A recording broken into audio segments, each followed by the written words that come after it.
तहिया हम तुम एक लोहू, एक प्राण दिया पै मोहू। एक जनी जना संसारा, कौन ज्ञान से भयउ नियारा। और किछिए लेते हो छींचा, तुमसे कहाओ कौन है नीचा। नमस्कार दोस्तों, मैं अविनाश दास रेशनल कबीर यूट्यूब चैनल में आप सबका हार्दिक स्वागत करता हूं।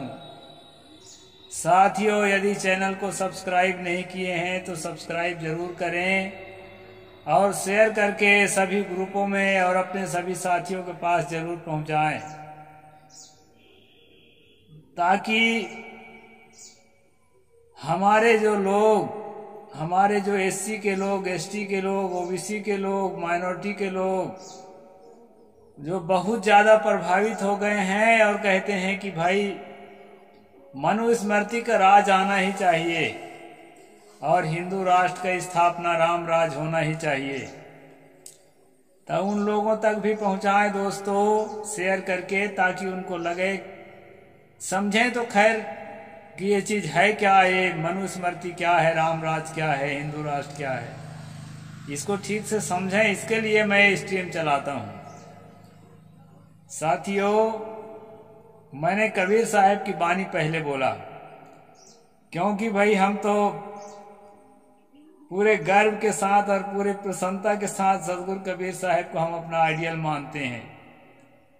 तब उनकी बानी, निर्णय बानी, मानवता की बानी, बंधुता की बानी, न्याय की बानी, भाईचारा की बानी जरूर बोलेंगे और उसका प्रचार करेंगे सब मिल करके। तहिया हम तुम एक लोहू, सदगुरु कबीर साहब ने कहा तहिया का मतलब तब। ये उत्तर प्रदेश की देसी भाषा है दोस्तों। तब हम और तुम एक ही प्रकार के लोहू, मतलब एक ही प्रकार के रक्त के थे और आज भी हैं। तब कब? जब जन्म लिए थे। और एक प्राण व्यापै मोहू, तकलीफ आने पर एक ही तरह रोते हैं। अपने प्राण का जो है, प्राण छूटने का डर और तकलीफ का डर सब में एक समान व्याप्त है। ऐसा नहीं है कि ब्राह्मण डर के समय में हंसता हो और शूद्र डर के समय में रोता हो। ये सारे इमोशन जो है दोस्तों, हमारे जो ब्रेन सेल्स होते हैं, न्यूरॉन्स होते हैं, उन पर जो है ब्रेन के जो ग्लैंड्स हैं, पिट्यूटरी ग्लैंड, पीनियल ग्लैंड, उनमें से जो हार्मोन्स स्रावित होते हैं, उन हार्मोन्स के जो है प्रभाव से सारे इमोशंस जन्म लेते हैं। चाहे भय का इमोशन हो, चाहे काम वासना का इमोशन हो, सेक्स डिजायर जिसको कहते हैं हम लोग, या चाहे किसी भी प्रकार की इच्छाएं हो, किसी प्रकार भावनाएं हो, ये सब प्रकट होते हैं। इनमें जो है अहम जो भूमिका है, जो अहम जो रोल है, वो हार्मोन्स का होता है दोस्तों। और ये हार्मोन्स जो है और ब्रेन सेल्स जो है, ब्राह्मण में, शूद्र में, अंग्रेज में, भारतीय में, सब में होता है। इसमें कोई बहुत अलग अलग होता है ऐसा नहीं है। भौगोलिक स्थिति के अनुसार कुछ जो है जो क्रोमोसोम्स होते हैं, उनमें कुछ जो जीन है, उनके डीएनए में कुछ अंतर होता है। इसको ये नहीं कहा जा सकता कि उसमें भी अंतर नहीं होता, लेकिन जो खासकर मूलभूत चीजें हैं जीवन में, वो किसी भी जाति में अलग नहीं होते हैं दोस्तों। सतगुरु ने कहा कि तहिया हम तुम एक लोहू, एक प्राण व्यापै मोहू, एक जनी जना संसारा। पूरे संसार के लोगों को ये जनी जो है, ये जननी जो है, माताएं जो है ना, एक ही प्रकार जन्म देती हैं, अलग प्रकार जन्म नहीं देती हैं। वो किस्सा में भले मनुस्मृति के पहला अध्याय में मैं बताया था, वो किस्सा कहानी है कि ब्रह्मा जी जो है पुरुष ही था। वो किसी को मुख से पैदा कर रहा था, किसी को भुजाओं से पैदा कर रहा था, किसी को जंघा से पैदा कर रहा था, किसी को पैर से पैदा कर रहा था। वो किस्सा कहानी है दोस्तों। कबीर साहब किस्सा कहानी पर भरोसा नहीं रखते। वो रेशनल संत हैं, वैज्ञानिक सोच वाले संत हैं। उन्होंने कहा एक जनी जना संसारा, सारे संसार के लोगों को माताओं ने एक ही प्रकार का जन्म दिया है। और कौन ज्ञान से भयो निनारा? तुम्हारे पास कौन सा ऐसा ज्ञान है भाई जन्मजात, जिसके कारण तुम अपने आप को श्रेष्ठ बता रहे हो? जन्मजात किसी के पास कोई ज्ञान नहीं होता दोस्तों। अगर ज्ञान रहता ना तब पढ़ने नहीं भेजते अपने बच्चों को नर्सरी क्लासेस में, आंगनबाड़ी में, स्कूल में, कॉलेज में काहे भेजते? जब जन्म से ही कोई जो है ना, कवि साहब कहे भी हैं, पेट न काहू वेद पढ़ाया, सुन्नति कराए तुरक नहीं आया। अगर जन्म से ही ज्ञान होता दोस्तों तो पढ़ने लिखने की कोई काम नहीं है। फिर तो जन्म से न ज्ञान होता, न बल होता, न धन होता, न प्रतिष्ठा होती, न कुछ भी नहीं होता है। सब कुछ जब इसी संसार में मिलना है तो एक दूसरा आदमी को क्यों नहीं मिलना चाहिए? वो क्यों नहीं ले सकता? इसलिए सब कोई ले सकते हैं दोस्तों, और लेना चाहिए, आज ले भी रहे हैं। अगर प्रकृति के नियम होता, परमात्मा का नियम, इनके कहने अनुसार कोई है ईश्वर परमात्मा, तो वो परमात्मा का नियम होता कि शूद्र के लिए शिक्षा नहीं है। तो ज्योतिबा फुले जब पढ़ते थे ना तो वो दिमागे में उसको अक्षर नहीं याद होता। माता सावित्रीबाई फुले पढ़ती थी तो उसको दिमागे में नहीं याद होता अक्षर। बाबा साहेब ने जो पढ़ाई किया देश विदेश में, तो वो एक भी अक्षर नहीं सीख पाते अगर प्राकृतिक नियम होता कि शूद्रों को नहीं पढ़ना चाहिए। ऐसा नहीं है। योग्यता बढ़ाने का सबको, प्रकृति में कोई भेदभाव नहीं है। कबीर साहिब जी कहते हैं, और के छिए ले तो छींचा, तुमसे कहो कौन है नीचा। अरे किसी के छुआ जाने पर पानी छिड़कते हो, भला तुमसे नीच कौन है जो थोड़े पानी छुआने मात्र से अपवित्र हो गए? दूसरा आदमी अपवित्र हो ही नहीं रहा है, छुओ चाहे कुछ भी करो। ऐसा सतगुरु यहाँ कहते हैं। तो दोस्तों अभी हम मनुस्मृति पर स्ट्रीम कर रहे हैं। मैं इन बातों को इसलिए रख दिया शुरू में कि आज जो है शरीर को शुद्ध करने वाले प्रकरण है। शरीर को, कपड़ा को और बर्तन को कैसे शुद्ध किया जाए, ये पाखंडपूर्ण परंपरा है। लेकिन अब है सिलेबस के अंदर तो पढ़ के सुनाऊंगा ना भाई। अब कैसे है उसको मैं आपको सुना रहा हूं, किस चीज की शुद्धि कैसे होती है। मैं स्पीड से सुनाऊंगा, बहुत ज्यादा श्लोक पढ़ने में नहीं लगूंगा क्योंकि पाठ लंबा हो जाता है। शैलवच्च कर्मणा शुद्धैर्दलानां तथैव च शाकमूल फलानां च धान्य, अरे कहा, हाँ ठीक है, धान्यवच्छूरिष्यते। स्पर्श चमड़ों की और बांस आदि की पत्तों को बनी वस्तुओं की शुद्धि वस्त्र की तरह, साग और फल मूल की शुद्धि अन्न की तरह होती है।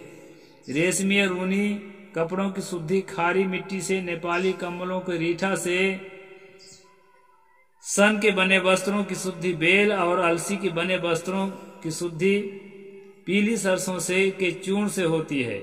एक कपड़ा उपड़ा धोने का नियम पुराने जमाने के मनु जी बता रहे हैं, उस समय ऐसा कुछ होता रहा होगा। शंख के सींग से हड्डी तथा हाथी के दांत की शुद्धि तीसी से, सन निर्मित वस्त्र के समान ही इन सब में गोमूत्र या जल का योग करना चाहिए। यहाँ गोमूत्र से शुद्ध करने की बात बताई गई है। शायद इसी को लेकर के कई लोग जो है ना गोमूत्र से शुद्धि करते हैं। जैसे मैं सुनता हूं कि जब अखिलेश यादव जो है मुख्यमंत्री पद से जब बदले गए, हार गए दूसरा चुनाव, तो योगी जी जो वर्तमान में हैं गोमूत्र से उनकी कुर्सी को धुलवा रहे थे, ऐसा सुना भाई मैं। तो गोमूत्र को शुद्ध करने के नियम जो है मनु यहाँ वर्णन किया है, इसलिए मुझे याद आ गया गोमूत्र या जल के योग से करना चाहिए। तिनके, लकड़ी और पुआल की शुद्धि जल छींटने से होती है। घर बुहारने, लीपने और मिट्टी के बर्तन पुनः पकाने शुद्ध होता है। यहाँ जो शुद्धि की बात लिखी है दोस्तों, मरने के बाद जो है तो कोई घर में मर जाता है या कोई जन्म लिया रहता है, तो ये सब प्रपंच जो है उनके परिवार के लोगों को करना पड़ता है। और ये सब मूर्खतापूर्ण प्रपंच है। इतना ज्यादा झंझट में मत पड़िए। पहली बात तो घर में ज्यादा कबाड़ रखना नहीं चाहिए। कबाड़ रखना भी पागलपन है। जिनके बिना काम नहीं चलता ऐसे सामान घर में रखें जो आवश्यक हैं, और समय समय से धोते पोंछते रहें। कोई मरेगा तो धोएंगे तो पोंछेंगे, ऐसा थोड़े है। एकदम क्लीन रखो, धो पोंछ के हर चीज को, टेबल को, कुर्सी को, और अपने कमरे को, रसोई घर को, बर्तनों को, कपड़ों को। भाई शिक्षित और सुसभ्य हो गए हैं आप ना, तब वैसे ही थोड़े प्राचीन काल में पुरखे जैसे रहे, परिस्थिति के अनुसार रहे तो रहे, हम लोग वैसे थोड़े रहेंगे। तो ये सब जो है बहुत लंबा चौड़ा है। ये सब लहू थूक मवाद लग जाए तो पुनः आग से शुद्ध होता है, ये सब नहीं है। थोड़ा सा डिटोल डाल दिया करें, डिटोल का प्रयोग करिए या किस प्रकार कोई चीज का करिए। से जो सैनिटाइजर है ना, सैनिटाइजर का भी प्रयोग आप कर सकते हैं, छिड़क सकते हैं कहीं लहू वहू लग जाए तो, और बढ़िया से धो लें। और अच्छा दोस्तों, एक लांगली नाम का पौधा होता है, अभी तो मैं नहीं दिखा पा रहा हूँ। कल एक मैंने बहुत बढ़िया परीक्षण किया, वैसे पहले भी मैं किया हूँ उसका प्रयोग। लांगली नाम का पौधा होता है। कहीं चोट लग जाए ना तो आप जो है किसी प्रकार के बीटाडीन या टिंचर आयोडीन या किसी प्रकार के सोफ्रामाइसिन या किसी प्रकार के तमाम चीजें चलती है ना, डिटोल इत्यादि, कुछ भी खोजने की जरूरत नहीं है। अगर उसको आप पहचानते हैं तो उसको हाथ में मल के उसके रस को टपका दीजिए। कल घास काटते काटते एक लड़के का हाथ कट गया था, खूब ज्यादा कट गया था। तो मैं जो है उसी समय फूल तोड़ने में लगा था और देखा, और वो आया बुलाया मुझे, तो मैं तुरंत उसका प्रयोग किया। बिल्कुल 1-2 मिनट के अंदर सारा ब्लडिंग शांत हो गया। फिर मैं कहा जा बेटा टिटनेस के इंजेक्शन लगा लेना। तो लांगली का प्रयोग बहुत सुंदर है। यहाँ खून का प्रसंग आया, मुझे याद आ गया तो बोल दिया। तो उसका प्रयोग जो है आप लोग जरूर करें, बहुत बढ़िया पौधा है। झाड़ने, बुहारने, लीपने, गोमूत्र, गंगा जल आदि छिड़कने, ऊपर कुछ मिट्टी खोदकर फेंक देने की, गऊओं को रखने से 5 प्रकार की भूमि शुद्ध होती है। ये बहुत प्रकार की शुद्धियां बताई है दोस्तों इसमें, और इस प्रकार शुद्ध करने के नियम है। ये जो है ना गोमूत्र को लगता है ज्यादा महत्व दिए गए। दूसरी बात ये भी है ना, पहले कच्चे घर में गोबर से लिपाई पुताई करते थे और उसमें जो है धूल बैठ जाती है अच्छी तरह से, और सूखने के बाद अशुद्धि नहीं होती। तो वो परंपरा रही है गांव में भी, हमारे घरों में भी रही है। इस प्रकार यहाँ बताया है, जिस अन्न से साधारण पक्षियों ने जूठा कर दिया हो, गाय ने जिसे सूंघा हो, जिस पर किसी ने छींका हो, जिसमें केस और कीड़े पड़ गए हो, वह मिट्टी डालने से शुद्ध होता है। गाय के सूंघने से अशुद्ध होने की बात हम पीछे भी पढ़ाए और यहाँ फिर पढ़ रहे हैं। लेकिन ये घटिया क्वालिटी के लेखक जो है ना, अभी मैं आगे बताऊंगा आपको, इसका पूरा पोल खोलूं। कुत्ता, गाय से ज्यादा पवित्र कुत्ता को माना है। कुत्ता अगर हिरन को या किसी बछिया को या किसी चीज को अटैक करता है ना, आक्रमण करता है, मार डालते हैं कुत्ता झुंड के झुंड होकर के, तो ऐसे मांस को शुद्ध बताया है। हो सकता है कल के अध्याय में आ जाएगा ये वाला प्रकरण। यानी कुत्ता का जूठा किया हुआ मांस को शुद्ध बताया और गाय के केवल सूंघने मात्र से अशुद्ध बताया है। जबकि गाय को इन्हीं के जो अनुयायी लोग हैं कहते हैं हमारी मम्मी है। तो ये भी सोचने की बात है। गाय के सूंघने से वस्तु की अशुद्धि बताया गया है। तो आगे बढ़ते हैं। अपवित्रता आंख से न देखी हो, जो जल से धोई हो, और ब्राह्मण के वाणी से प्रशस्त कही गई हो। ब्राह्मण की वाणी से कहने मात्र से शुद्ध और अशुद्ध हो जाता है, इतनी महिमा है। ये बड़ा गजब की चीज है। आपा शुद्धा भूमिगता त्रैविश्यम यासु गोर्ध भवेत अव्याप्ताश्चा दग्धेन गंधवर्ण रसान्विता। धरती पर का जल यदि अपवित्र वस्तुओं से मिला हुआ न हो, गंध वर्ण और रस से युक्त हो, और इतना हो कि गाय अपनी प्यास बुझा सके, तो उसे शुद्ध समझना चाहिए। पानी कहीं पड़ा हो और एक गाय के पीने भर का है, तो वो चाहे कैसा भी हो, उसको शुद्ध समझ के उसको ग्रहण कर लें। ऐसा जो है मनु जी यहाँ कह रहे हैं। लेकिन दोस्तों, उस युग के हिसाब से हो सकता है, लेकिन इस युग में ऐसी भूल मत करना। ऐसे पानी से आप बीमार पड़ सकते हैं, इसलिए पानी की शुद्धता का विशेष ध्यान रखना। फिल्टर्ड पानी हो ना हो तो कम से कम धरती से निकला हुआ बोर का पानी हो, या कुएं का पानी हो, या ज्यादा संक्रमण जो समय चल रहा हो तो उबाल कर ठंडा कर ले। मानव जी कह दिए हैं तो हमको ऐसा ही करना है, ये आपको नहीं सोचना है।